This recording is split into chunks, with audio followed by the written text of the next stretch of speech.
Thank you, Vasu, and thank you, Vani, for bringing me to this forum again. And well, for any Mahatma, a satsang is an opportunity to, just as Vani said, that becomes a mirror. And so, yes, satsang is first heard by the person who speaks. So it is a sadhana in itself. Generally, we have the Guru and Shishya as a dialogue where the disciple questions and the teacher takes the effort to dispel away those doubts. So, but over here, one is talking to oneself, and the nimitta is people like all of you seekers. And so bringing me again to this forum gives me that opportunity. And I'm thankful to both of you as well as all of you present here in the audience. I think people will keep on joining, but we can start our topic of the day. We will start with the prayer of Mangalacharan. Shambhave Namah, Shambhave Namah, Shambhave Namah. Om Yo Brahmanam Vidadhati Purvam Yo Vai Vedanscha Prahinoti Tasmai Tamha Devamatma Buddhi Prakasham Mumukshurvai Sharanamaham Prapadye. Om Shanti Shanti Shanti. Om Namo Brahmadibhyo Brahma Vidya Sampradaya Kartribhyo Vamshrishibhyo Mahadbhyo Namo Gurubhyaha Sarvopaplavarahitaha Prajnanaganaha Pratyagartho Brahmaivahamasmi Brahmaivahamasmi. Vedantartha Vibhasakaya Gurave Shantāya Sannyasine Nanavadi Nagendra Sankapavaye Yogindra Vandyaya Cha Mohadvanta Divakaraya Bhagavat Pada Vidham Vibhrate Tasmai Bhashakrite Namostu Satatam Purnaya Bodhatmane.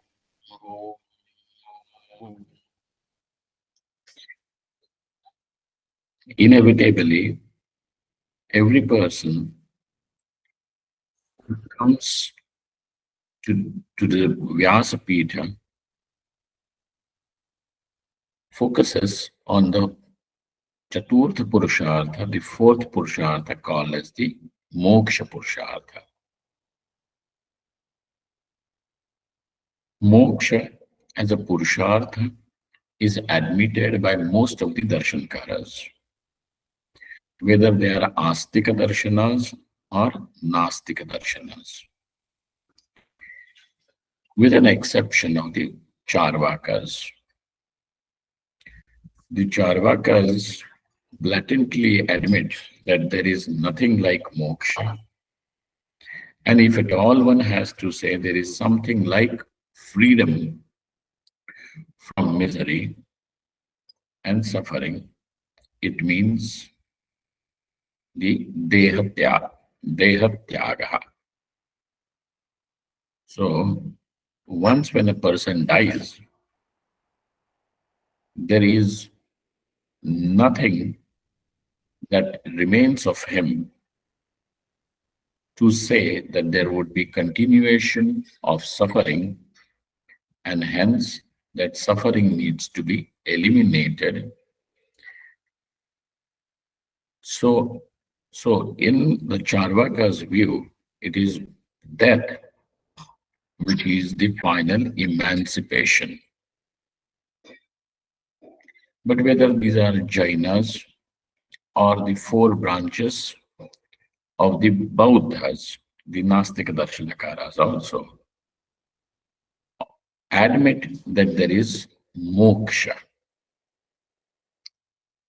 Amongst the six darshanas, Astika darshanas, all of them unanimously, whether it is the Sankhya and Yoga, Nyaya or Vaisheshikas, Purva and Uttaramimansa, all of them unanimously agree on this fact that moksha is a legitimate purushartha.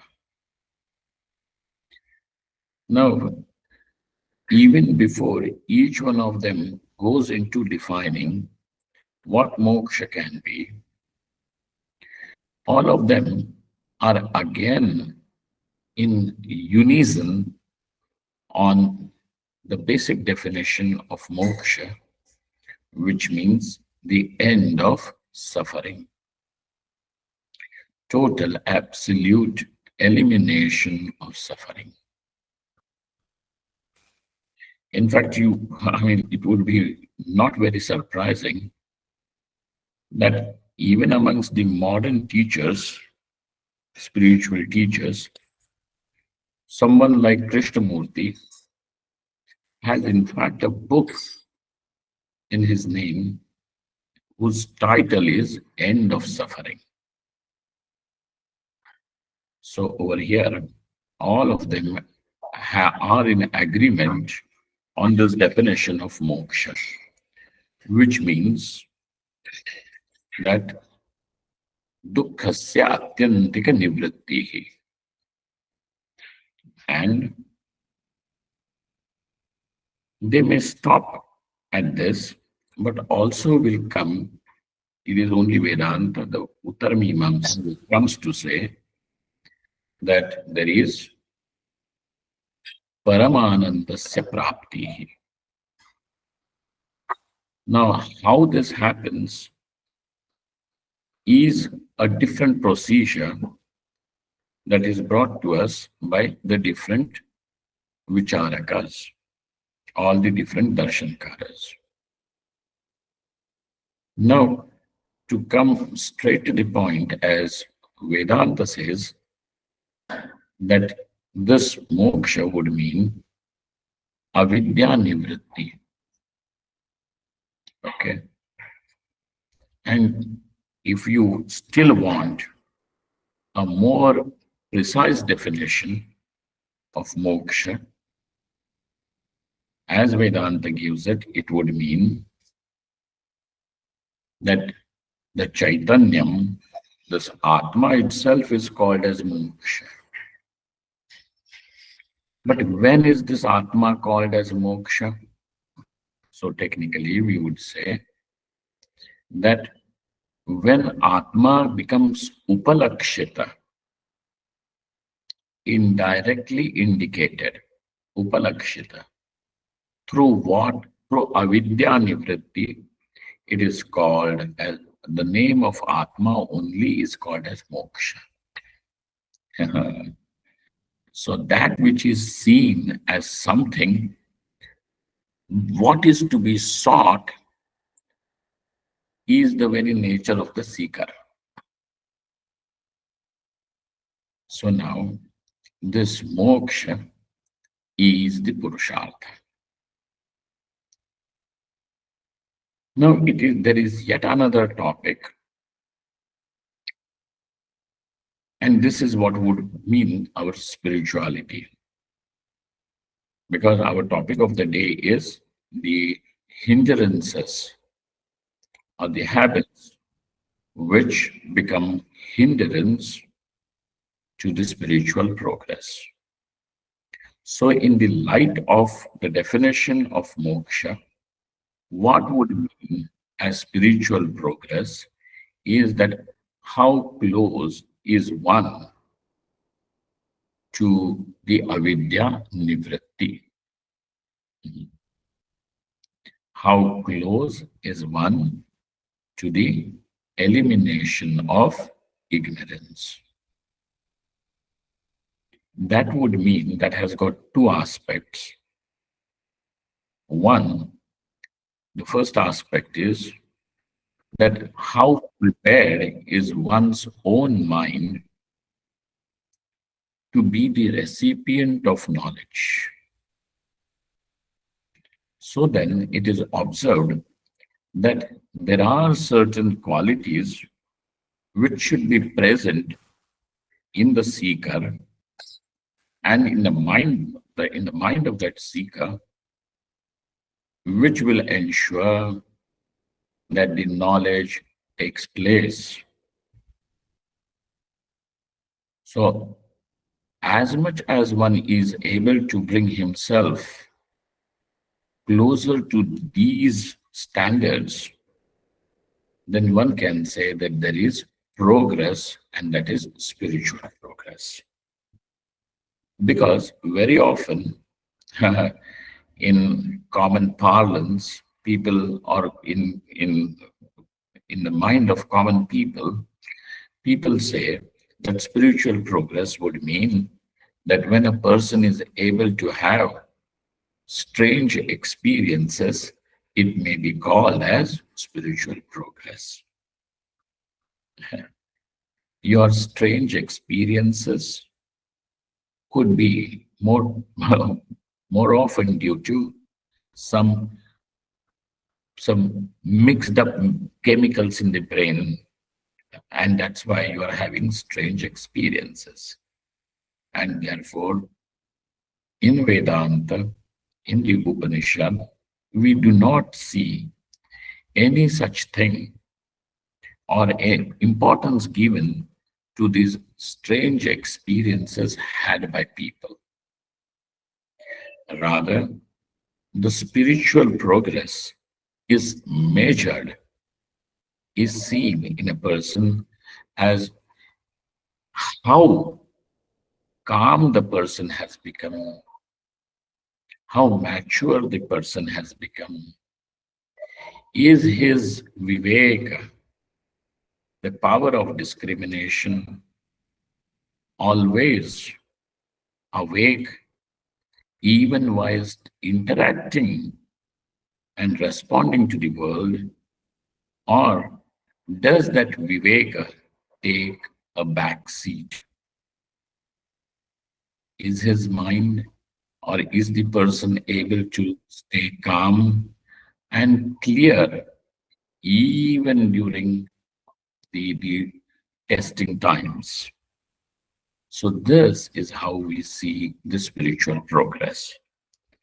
Now, once when we have understood what is the goal of spiritual progress, what exactly is meant by spiritual progress, now we can discuss as what are those hindrances or obstacles which will prevent a person from moving forward on this path of liberation.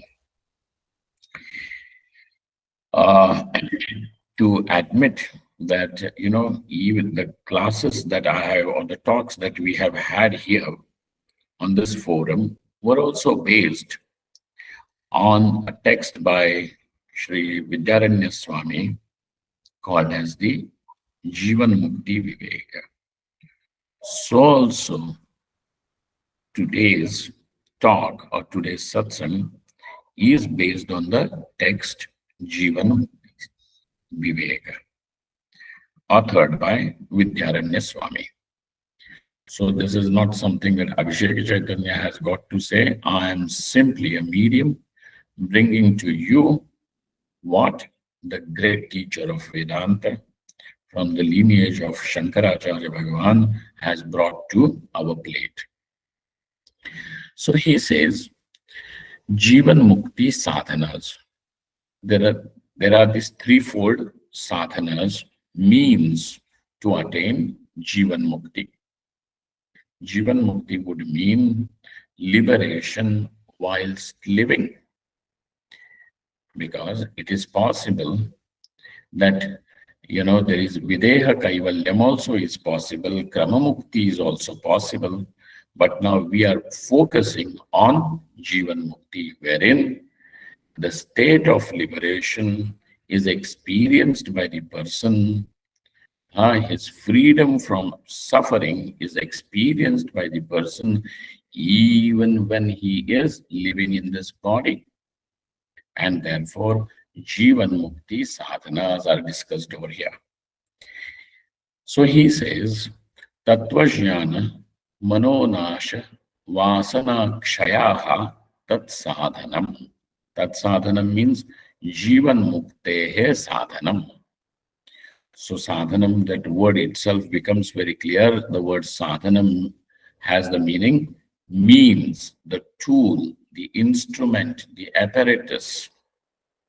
So what is that tool through which Jivan Mukti can be attained?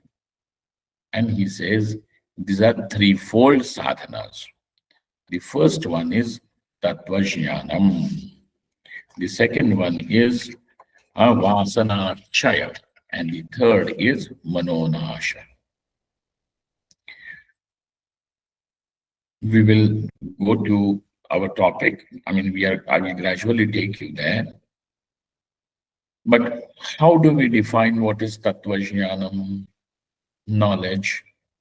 It means that idam sarvam atmaiva pratiyamanam tu jagan mayamayam natu etad vastuto asti iti nishchayaha.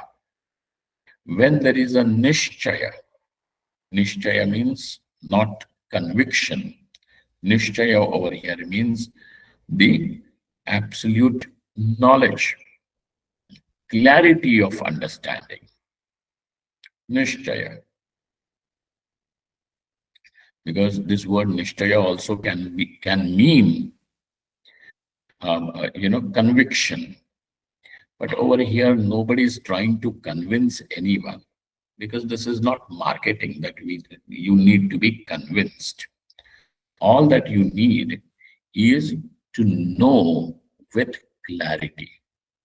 And what is it that you have to know? Idam sarvam atmaiva. That this whole world of names and forms is nothing but Atma. This self that I am. But how do you see this world? The world is seen as something pitched against you in two ways.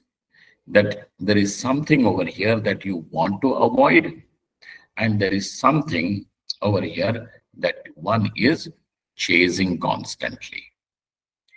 So that what is to be avoided or can be avoided and want to be avoided is definitely not you.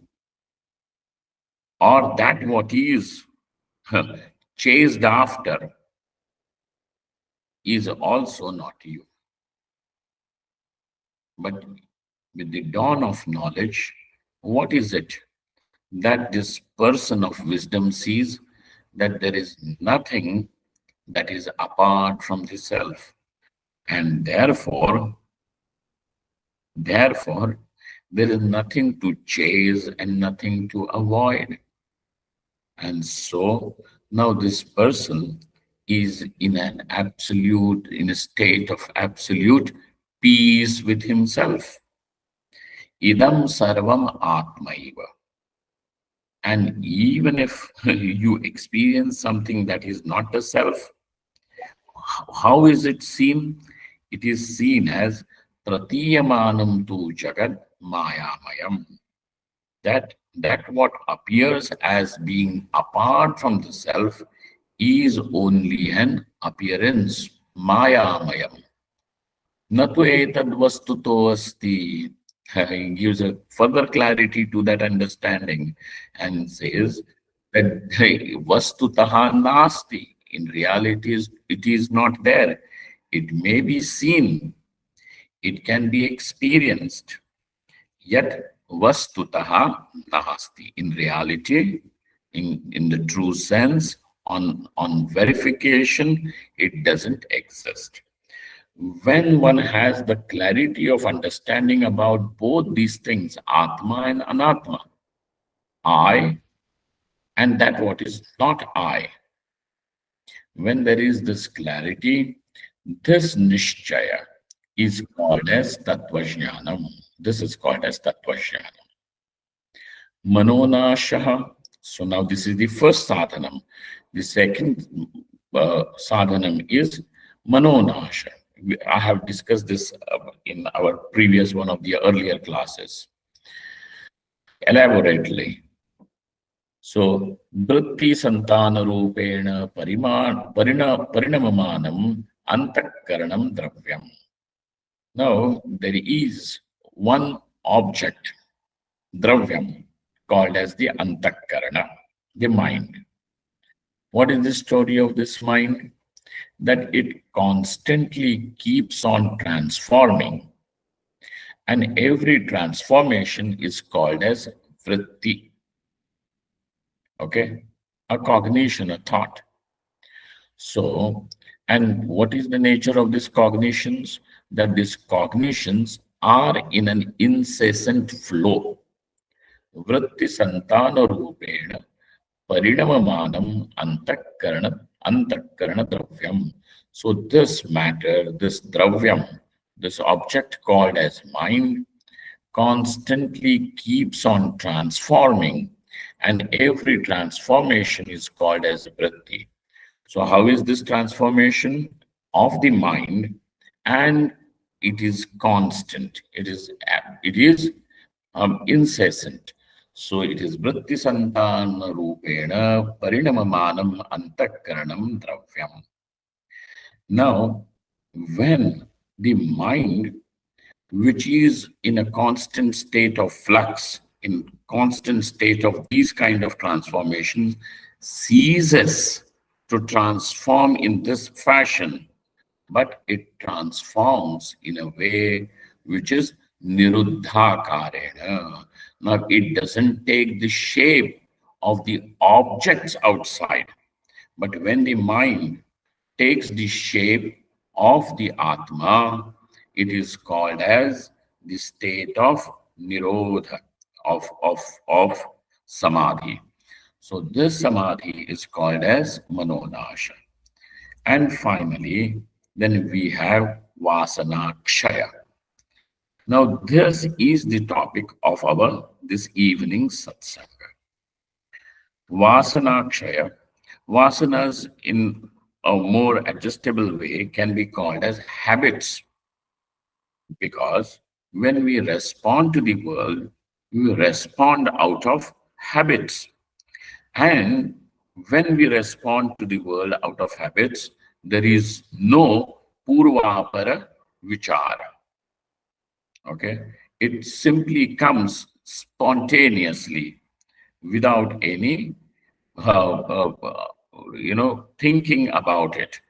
So, पूर्वापर परामर्शमन्तरेण सहसोत्पद्यमानस्य क्रोधादि वृत्तिविशेषस्य हेतुगतश्चित्त हेतुगत हेतुः चित्तगतः संस्कारः, that is called as vasana. Okay, so now that what we have called as habits, for us to understand, it is also called as vasana. Why is it called as vasana? And what exactly do you mean by that? That sahasotpadyamanasya, it comes spontaneously. There is no deliberation behind it. It is spontaneous. So, some people are of the opinion that what comes spontaneously is correct, and that what comes spontaneously is natural, and that's why it has to be right. No, sir, that is not the thing. You get ignited, or and then you burst out in anger, but you are angry naturally, but that does not mean that it is right, because people are going to say, oh, if it is not natural, then it will be artificial. Oh, and it is not artificial or natural. Every habit comes out naturally, spontaneously. And let us not forget that habits get developed. So there is nothing like pitching that what is natural and artificial.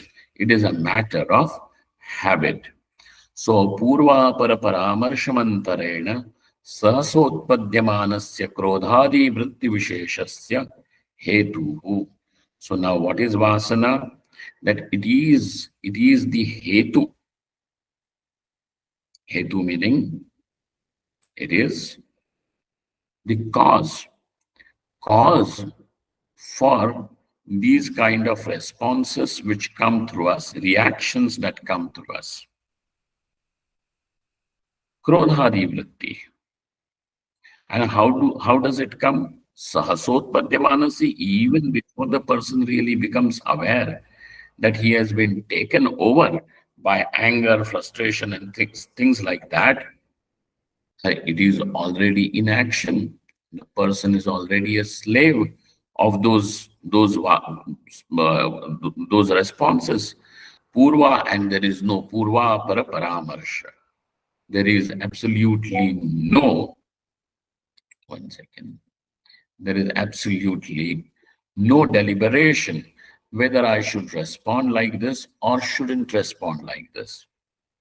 Years ago, I heard one nice statement from Swami Vidyaranya of Coimbatore and Rishikesh, where he lived here. And he said that even before we respond and say something to anyone, if a person is able to halt for a minute and delay his reply, that will create a space in which now the person will discover that he can weigh his words, he can measure his words, whether it should be said or not said, and even if it has to be said, how should it be said? So creating that space means creating a choice, which means creating your freedom to choose. And that means that you are breaking the old pattern.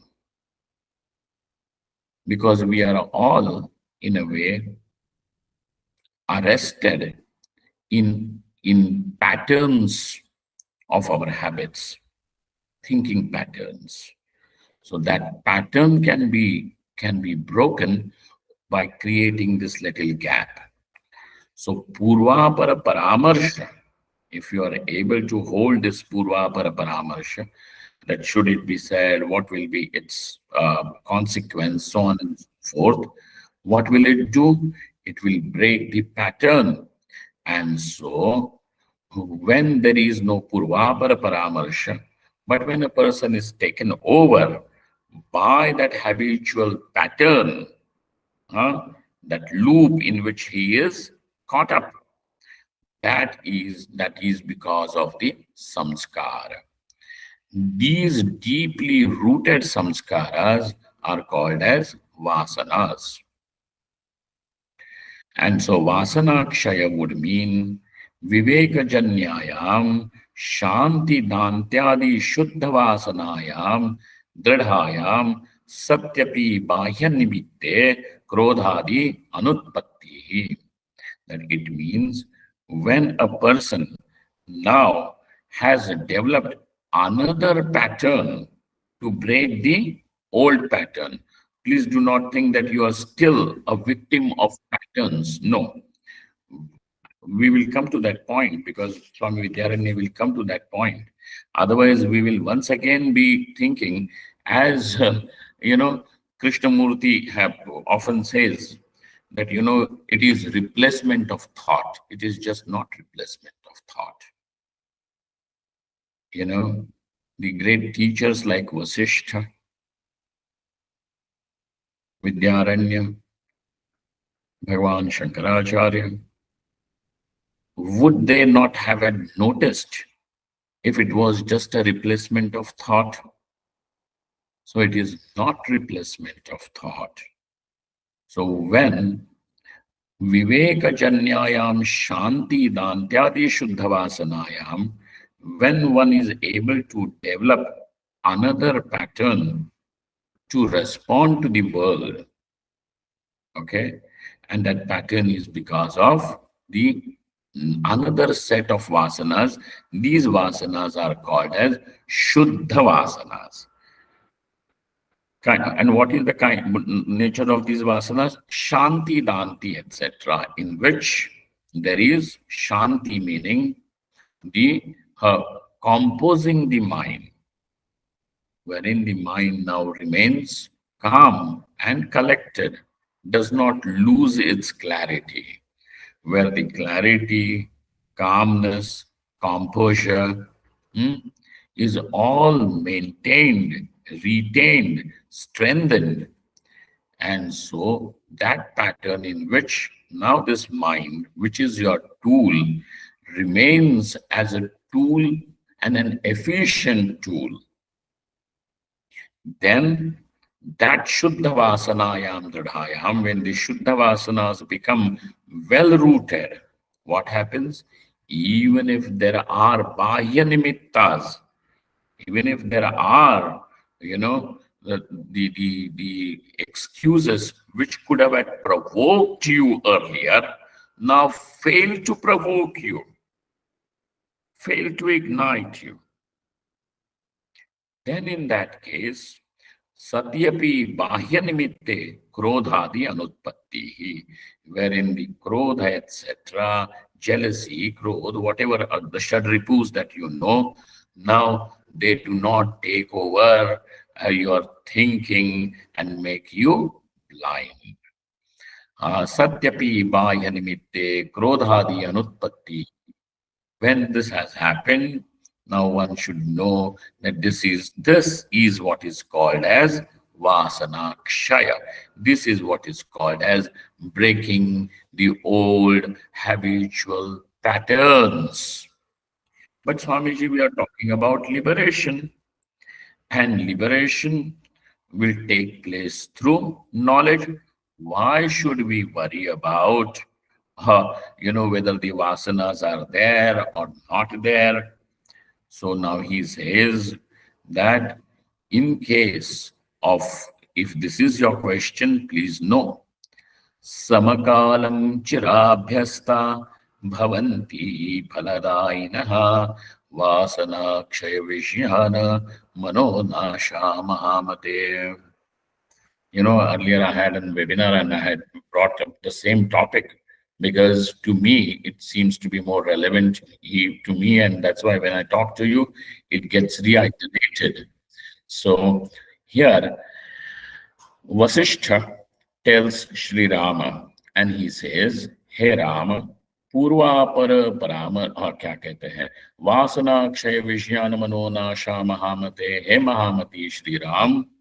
When all these three, Tattvajnanam, Manonasha, and Vasanakshaya, when all these three are chirabhyasta, when they are practiced for a long time, when they are practiced in today's world, people are very, in a hurry for even for enlightenment.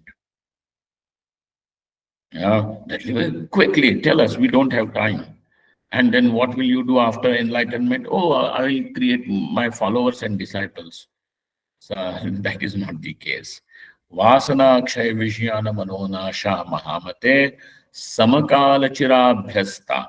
So there are two things to be remembered over here, that all of them have to be simultaneously practiced, and they have to be practiced for a long time.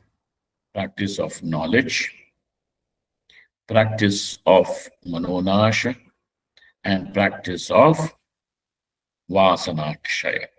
When all these three are taken into account and sincerely followed in life for a long time, then become phaladainaha. They yield their fruit. And what is the fruit?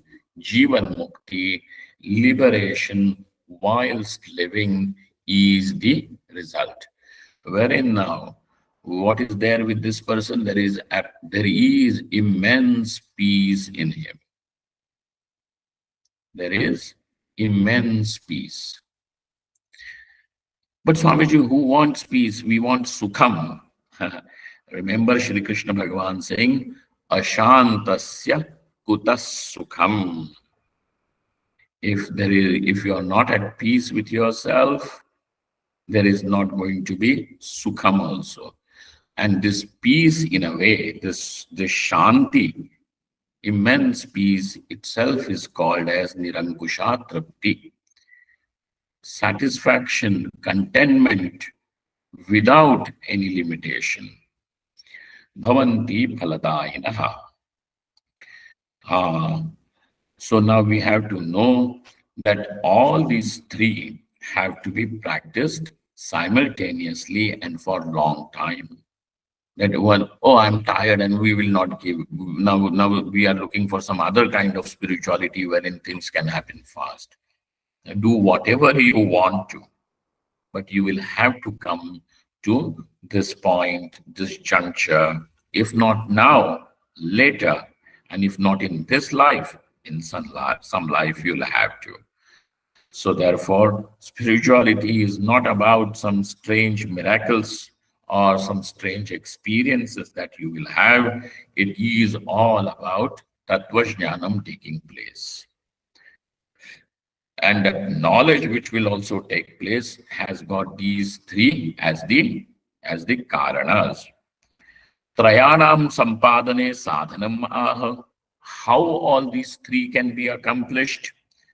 Tasmadragavayatnena paurushena vivekina bhogecham duratasthyaktva trayametat samashrayet. O Raghava, O Rama, Vasishtha, because this is all drawn from Vasishtha Ramayana. So he says, Hey Raghava, paurushena yatnena.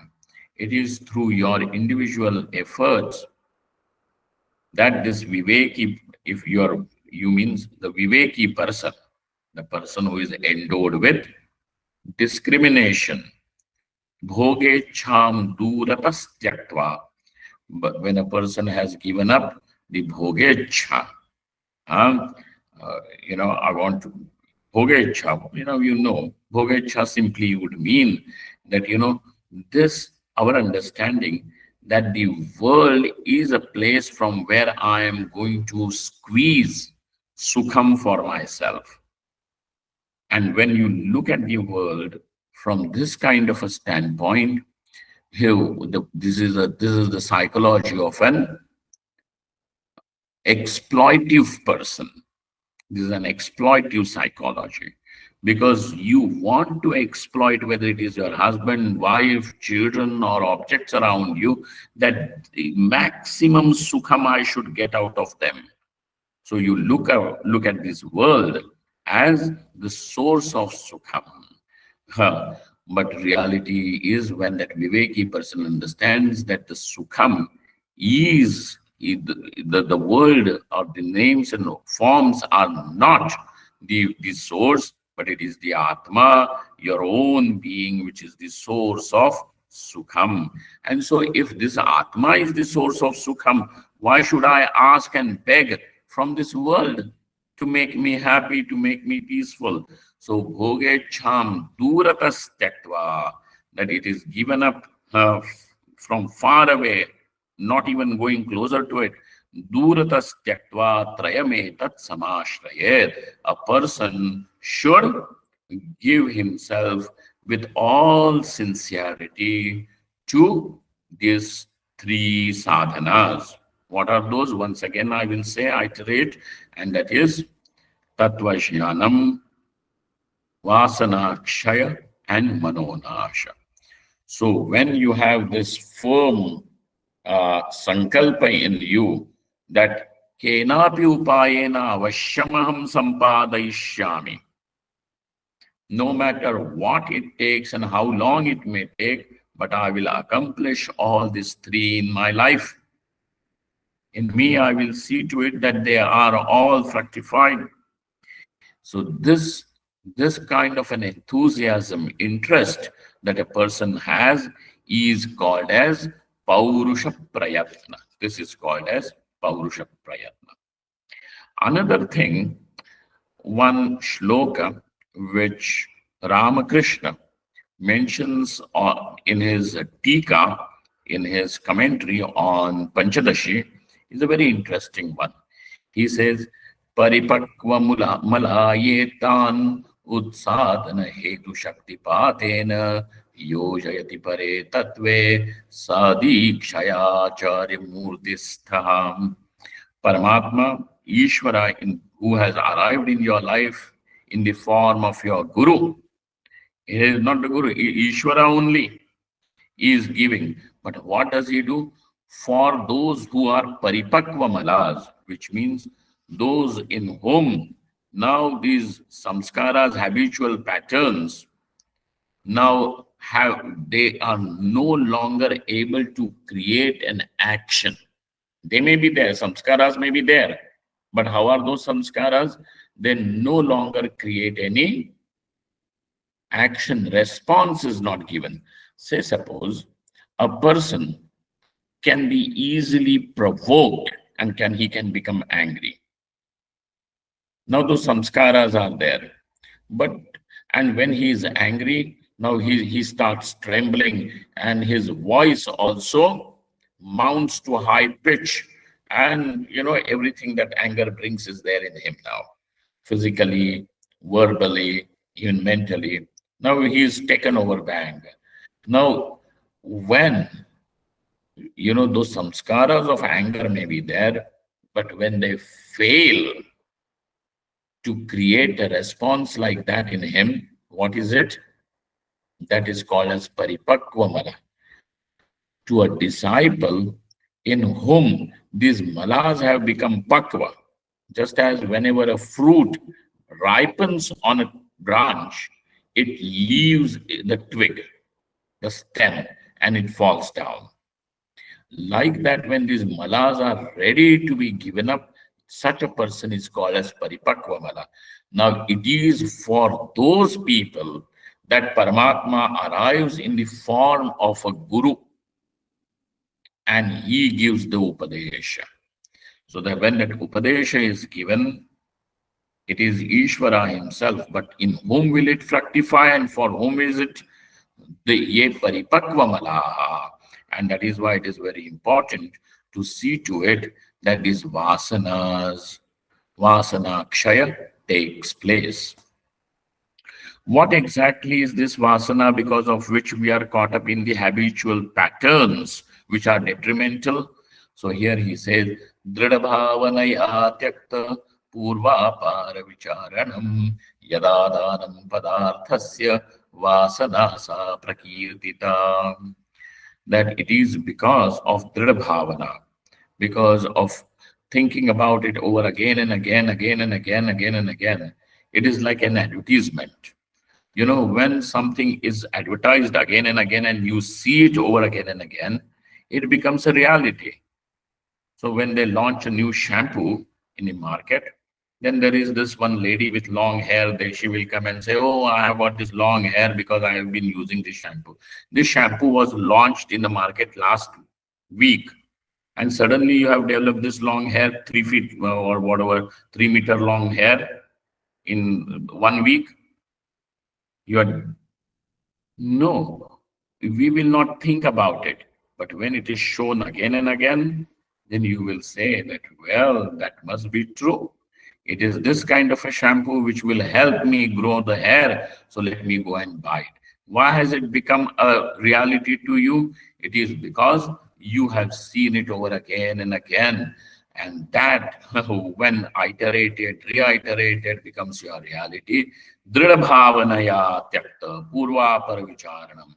Now it is because it has become dridha, well-rooted because of such a thing.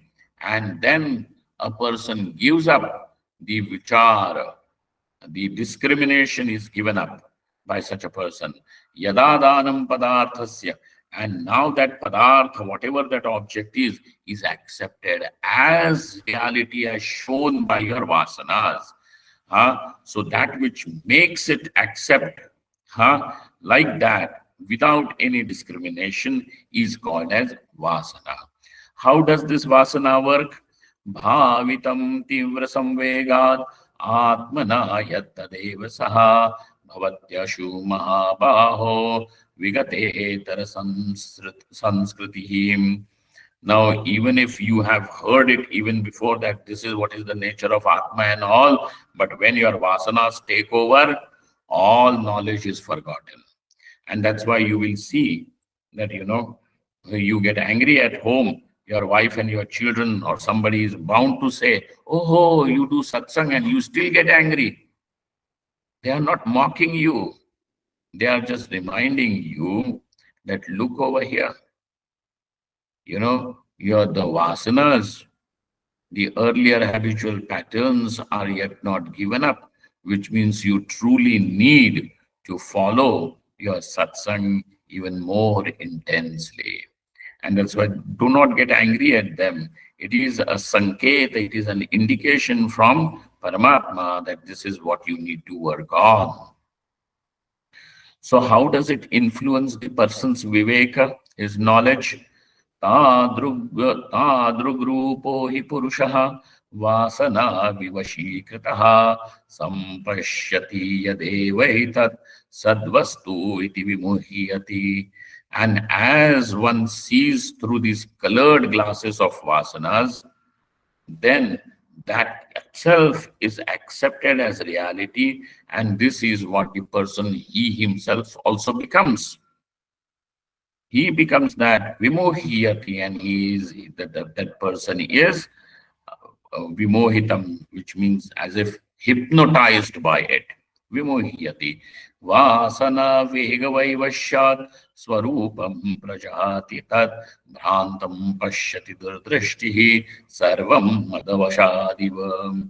Just as a person who is under the influence of intoxication of what do they call, of an alcohol, of the alcohol, huh?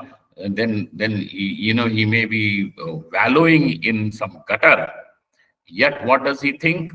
I'm rolling in the Indra Sabha, like on some a heavenly bed. Madavashahadiva. And that person is nothing but he is only under the influence of that intoxication. Now we have understood what is vasana. We have understood what is vasana kshaya. We also understand its importance of vasana kshaya. But how can that happen?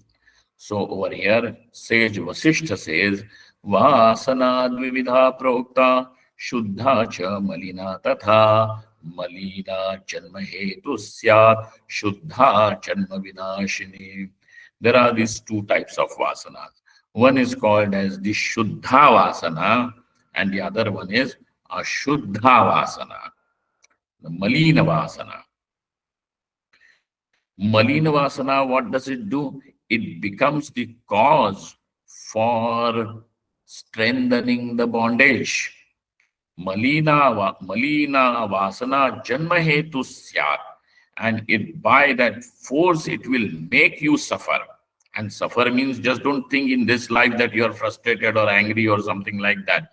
It will give you janma after janma in which there is nothing but suffering.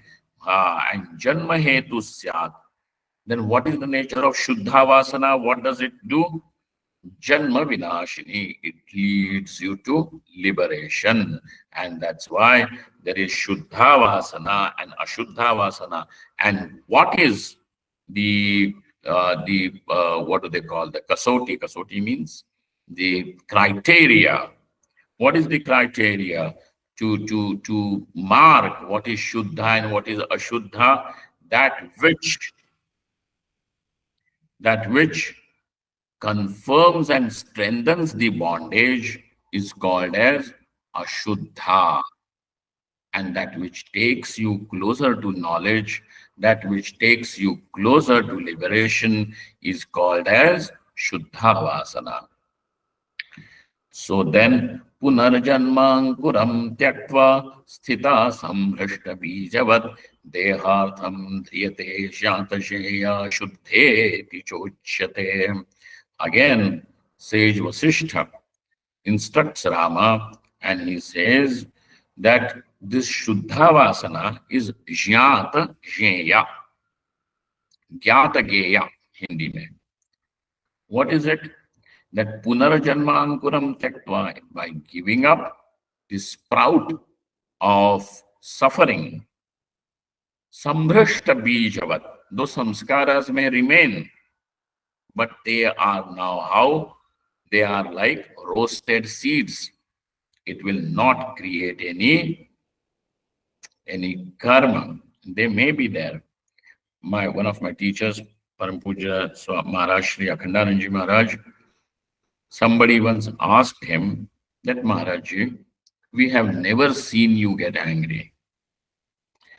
That is it really that you never get angry? That's a nice question, you see. We have never seen you get angry because, Maharajji, no matter what the situation was or whatever may happen, his people have never seen his peace or his calm ever breaking. So somebody asked this question that, we get angry, but we have never seen you angry. But is it truly that you don't get angry? So Maharajji, look at that. It takes a lot of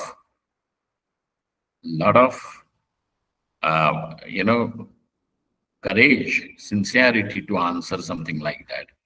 He said, अरे गुस्सा आता है लेकिन रहता नहीं, छाया की तरह आता है और चला जाता है, कभी कभी पता भी नहीं चलता. Means that, hey, that anger may come, that somebody says something, that Jivan Mukta Mahapurush does not mean that he wouldn't understand. He understands.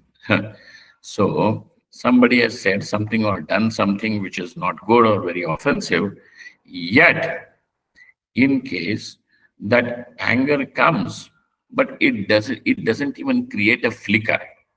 So there is no response bodily or verbally or even mentally. He is not cursing, erupting like a volcano inside, but outside he maintains. No. आता है और चला जाता है, लेकिन कोई वो, it doesn't create any difference. So Sambhrashta Bijavat. How is that? Samskaras are there, but those samskaras do not create any response as such. There is no reaction from him. Dehartham dhriyate. Now, this is the Shuddha Vasana. What it has shown what it does. And what is the nature of that Shuddha Vasana? Jnata Jneya. Jnata Jneya. That when the truth is known, that Atma is Brahman is known, now what happens? Bodha vritti. Now there is this bodha, the knowledge is already there. And since the person is living, he is also transacting with the world. So there is vyavahara is also taking place. Vyavahara sampanna, vyavahara is happening. Vyavahara means the transactions are also happening. Transactions are also taking place after the knowledge has taken place, and that knowledge remains, over there like a burning bright, like a flame. So the knowledge does not get clouded in such a person. When this is the nature of your samskaras inside, this is called as the Shuddha Vasana. Because Jnata Jayam, that word itself is quite eloquent. It says that what is Jayam, that which is worthy of knowing, is already known. What is worthy of knowing? Atma Vareshyatavyaha. This Atma alone, Drashtavyaha, Shrotavyaha, Mantavyaha. This Atma alone is really something that is, and so it is known. So it is known means Jneyam. So Bhagavan Shri Krishna says, Jneyam yattat pravakshami yashyatva amritamashnute. So this Brahma Vastu itself is called as Jneyam.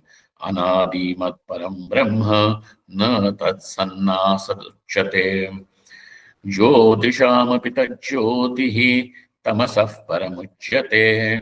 Jnanajeyam jnanagamyam Hridi sarvasya vishtitam. This is the nature of the Jnaya Vastu, Brahma Vastu, and it is already known by this person. And therefore, now this is the center from where the responses to the world are arising. The center from where the responses are arising is not ignorance, but it is the enlightened center. Malina vasana trividha, lokavasana, shastravasana, dehavasana. Now he classifies and he says that these malina vasanas are threefold. Then he is going to make one more addition later on. He says that there are these threefold vasanas. One is called as Lokavasana. Lokavasana means the insistence of a person wherein he says that I should be recognized, appreciated, known by everybody as and known by everybody. I should be appreciated, praised by everyone. Now you please see that is there any person, even a single person in this world who has come, who has not been criticized or chastised? There are.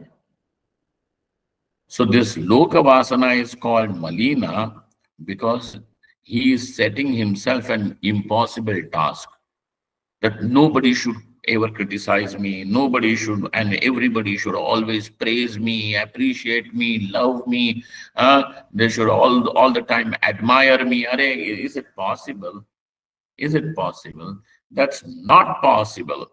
And Vidyaranya Swami then gives an example of Bhagavati Sita. That how is Sita? Sarva Guna Sampanna. Huh? Sarva Guna Sampanna. And yet, if she was also criticized, what to talk about you and me? And therefore, this expectation. Oh, Swamiji, I'm not expecting everybody to appreciate me all the time, but at least my husband, my wife should. I'm doing so much for them. It is not going to happen.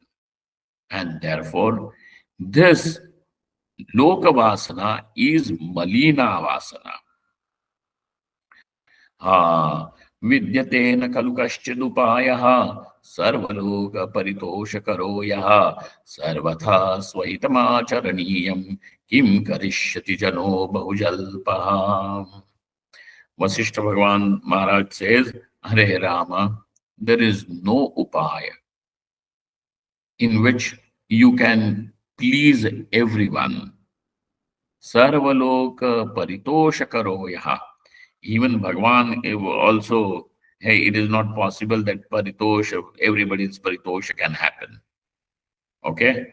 And therefore, what a person should do in that case is sarvatha swahitam acharaniyam. What you should do, look, is that who truly seek your own liberation. Swahitam acharaniyam. Kim karishyati jano bahujalpaha.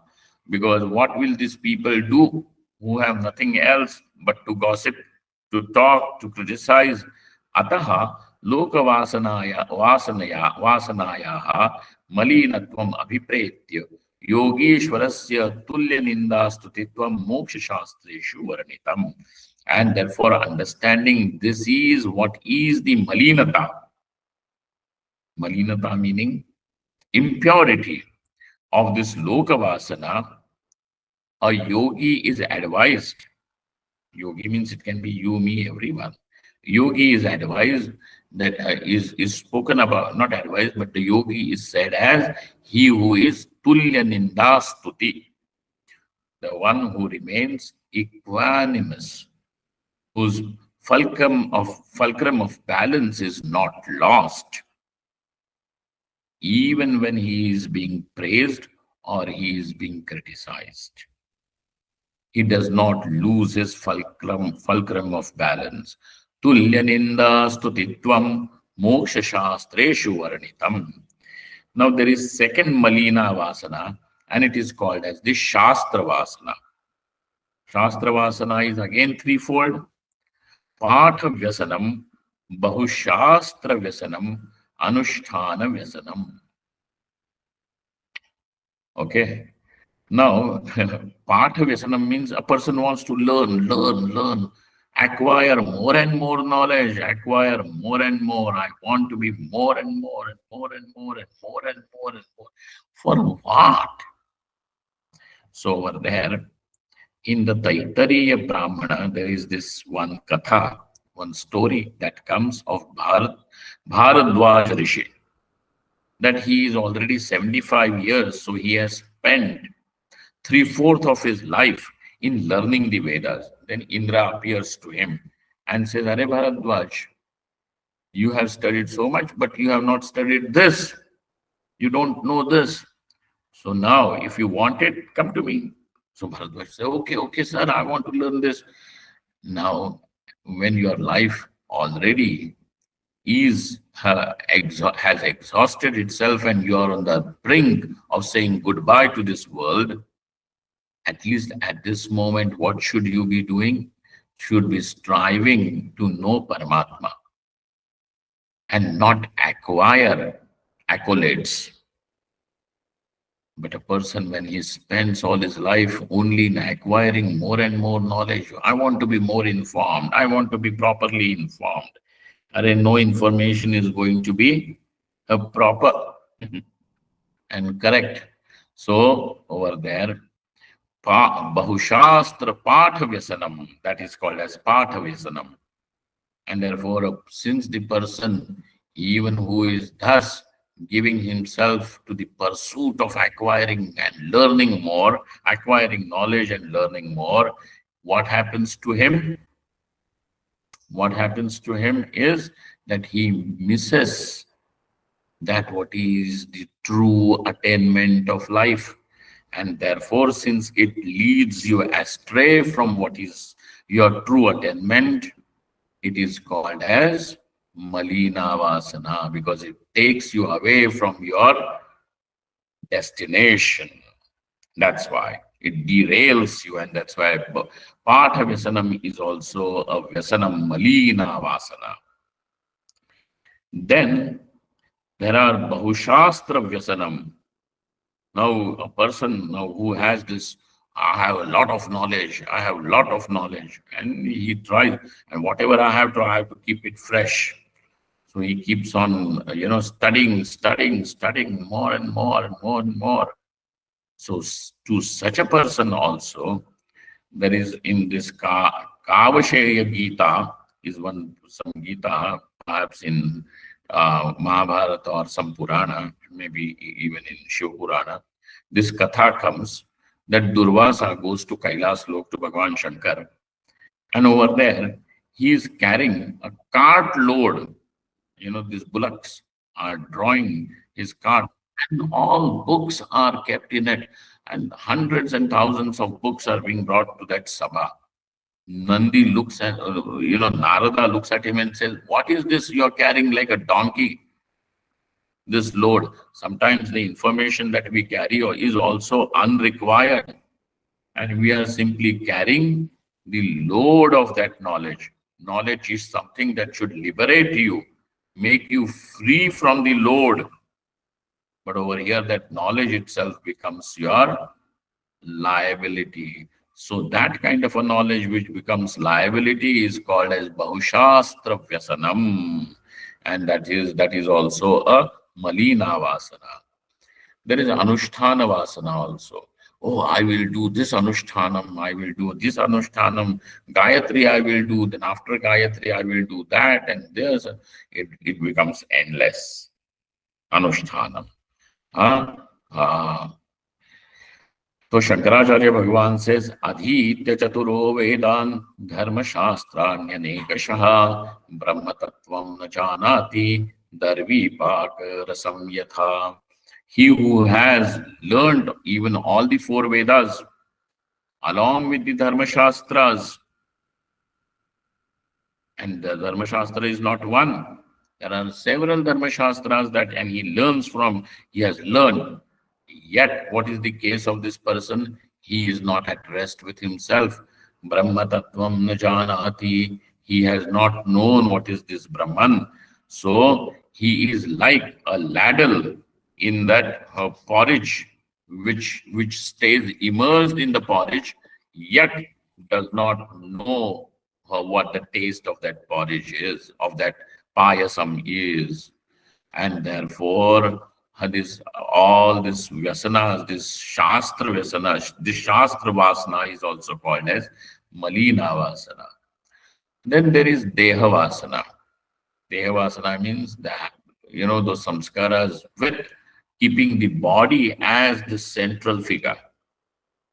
And everything seems to be revolving only around this body, wanting to decorate this body, wanting to make this body clean, wanting to make this body fragrant, and then, that it should be appreciated, all these things. And then even think, doshapanayanam, and thinking that that body is me. So these are the three vasanas which are called as the malina vasana. First, lokavasana, shastravasana, and dehavasana. So these are the three vasanas which are called as malina vasana. Yet, he further says, Yatu dambha darpadya sura sampad rupa manasa vasana tasya naraka hetutva malinyam ati prasiddham. Now, these are what is mentioned in the Vasishtha Ramayana. We will have question answers later. Vasishtha Ramayana. Here he says, in that list, put one more. And what is it? Yatu dambha darpadi asuri vasana. Now, those vasanas which strengthen and which are born, responses which come out of dambha, hypocrisy, etc., darpa, arrogance, etc., they are by nature asuri vasanas, evil in nature. And these vasanas, because they become the cause of leading into the naraka, the person into the naraka. Naraka means the hell, suffering, where there is incessant suffering. Malinyam ati prasiddham. Its malinyam is very, very popular. It is already accepted and known by you and me. And therefore, ataha kenapi upayena vasana chatushtayasya kshayaha sampadaniyaha. Now, since these four vasanas, the first vasana is loka vasana, shastra vasana, deha vasana. Besides that, now add one more, and that this manasa vasana, asuri sampat. Now this becomes the chatushtaya, the fourfold vasanas. And how are they? They are, one should try to eliminate them. So if you are going to ask me, Swamiji, what would it mean by our spiritual practice or spiritual progress? I would definitely say that according to Vasishtha and Vidyaranya Swami, more we strive to give up these vasanas, that itself will mark your spiritual progress. Swamiji, I have got some special dreams. And that's all okay. But you have to be watchful about these vasanas. Yadyapi antakaranam trigunaatmakam bhasate tathapi satvameva asya mukhyam upadana karanam. Now, a little more on this topic. Now, these all vasanas, where do they stay? In the antakaranas only. In the antakarana. Antakarana means the inner instrument. Mind is called as the inner instrument. These Freudian people, and they are saying about the unconscious mind, subconscious mind. So there, from where these responses, you also do not know why did I talk like that, and how did this kind of a response ever come out of me. I thought that I was very pious, but the way I have heard this person, I never thought that I could have venomous tongue like this. It has come from somewhere. From where? From the Antakarana only. So you understand a little technical topic. Antakarana is also Panchamahabhautika. It is also composed from the Panchamahabhutas. But remember, though this body is also Panchamahabhautika, Antakarana is also Panchamahabhautika. The Sukshma Deha is also Panchamahabhautika. The only difference is that this body is coming from the Tamoguna Amsha of the Panchamahabhutas, whereas the Antakarana comes from the Sattva Guna of the Panchamahabhutas. So these are the Panchamahabhutas, Akashadi, and all these bhutas are also Trigunatmaka. But the Sattva Guna Amsha of every bhuta goes into making of Antakarana. And therefore, Antakarana is predominantly Sattva Pradhana. Therefore, whenever there is the rise of Rajoguna and Tamoguna inside the mind, that means now the mind has lost its own nature. Lost its own nature means it is behaving unnaturally. It is behaving unnaturally. Okay? So therefore, when the mind remains in the Sattva Guna, for most of the time, it is going to be your natural state. But Swamiji, what is wrong even if this Tamoguna and Rajoguna takes, a front seat, and our mind is controlled by that Rajoguna or predominantly Rajoguna, Tamoguna? What would happen? He says, वायुना दोधूयमानेन प्रदीपेन मणिमुक्तादि लक्षणानि निर्धारयितुं न खलु शक्यन्ते. Now, say suppose you have, in the olden days, he's saying, there is this lamp burning, and this jeweler who has purchased some diamonds or some precious stones, now he has to look at them. They're very small, and then he has to look and determine what will be the cost of that, or its purity, etc., depending on all those things. Now, when he starts looking at it in that flame of light, lamp, and if that flame flickers because of wind, dodhuyamanena pradipena, it flickers. Will he be really able to understand how pure that is, and clarity, carats, etc., which are seen in a cut, and all those things are seen in these precious stones? Will he really be able to see it properly? He says no. Vayuna dodhuyamanena pradipena मणिमुक्तादि लक्षणानि निर्धारयितुं न शक्यन्ते नापि स्थूलेन खनित्रेण सूच्येव सूक्ष्मपटस्यूति संभवति. Now there is a silken cloth with you, and it needs to be stitched. It is a very fine cloth.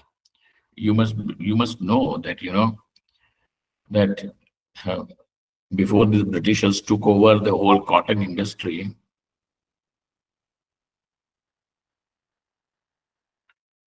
India, especially in East Bengal, they used to produce a full 9-yard sari, and it used to be so fine that it could be folded several times, that a full 9-yard sari could sit in a small matchbox, a cotton sari. Now you can understand the fiber and what will be the nature and how fine that fiber will be. A full sari could be fitted, made to sit in a small matchbox, such a big cloth. So you see, that is a very fine cloth. That is a very fine.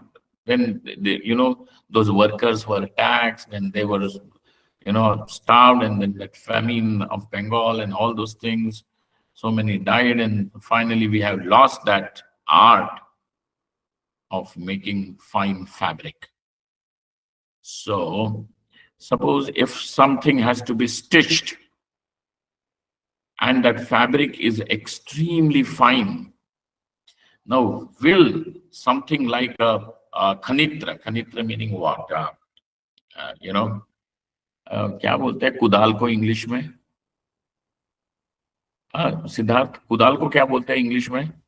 Pickaxe. Now please tell, will a pickaxe, some hole has to be made so that the string can go through, but will you make a hole in a fine fabric with a pickaxe? It requires a fine needle, and therefore now he says that the tamoguna is like the pickaxe, and because of the rajoguna, what is it? Hey Krishna. Rajoguna is like the wind which makes the mind flicker. Okay? So in case where the mind now becomes dominated by the Rajoguna and Tamoguna, now that mind becomes incapable of understanding something that is subtle. That is, so etadrisham sattvam eva ayogishu tamoguna garbhitena rajogunena upasprishtam bahuvida dvaita sankalpena chetayamanam chittam bhavati tachittam tamogunadhikye sati asurim sampad upachinvan pinam bhavati. Thus, now that mind which has become predominated by the Asuri Sampada, which means Rajoguna and Tamoguna, now no longer becomes an adequate tool even for the knowledge to take place. And whose knowledge? Parabrahma. How is that vastu? Sukshmati sukshma. It is extremely subtle, and therefore, if this is the case, when the mind is full of these vasanas, these habitual patterns of Rajoguna, Tamoguna, and of these Lokavasana, Dehavasana, Shastra Vasana, now that mind will not become a right tool for the knowledge to take place. And what knowledge are we talking about? That knowledge which annihilates the ignorance. But why do you want to annihilate the ignorance? Because Atma itself, when it gets indicated through this destruction of ignorance, is called as moksha, and that is what we are striving for. That is what is the spiritual goal and spiritual practice. And therefore, as much as a person is able to develop the noble virtues in life, goodness in life, not so that people can call you good. Nobody is going to call you. That's why let us not strive to be good so that people can call good, but we let those habits become natural for you, so that your mind becomes the right instrument, means for the darshan of Paramatma. Okay, so Vasana Kshaya is extremely important, and When this Vasanakshaya does not take place, or one underestimates its value as the means, oh, why do we need Vasanakshaya and all that? Knowledge is good, sufficient. Jnana devatu kaivalyam. Sir, if this is what our attitude is going to be towards the sadhanas, then knowledge can remove ignorance, no doubt about it. And ignorance alone is the obstacle. Yet, even for knowledge to take place and also become capable of removing the ignorance, you require a mind which can hold that knowledge, and therefore Vasana Akshaya is also important. Thus, these are the three important means: Tattva Jnanam, Manonasha, and Vasana Akshaya. Let us remember that and be a spiritual pilgrim. So the Mahakumbha is taking place wherein people are bathing in Ganga. And here we are trying to take bath in the words of Vidyaranya Swami and Vasishtha Muni. That itself will become our holy tip.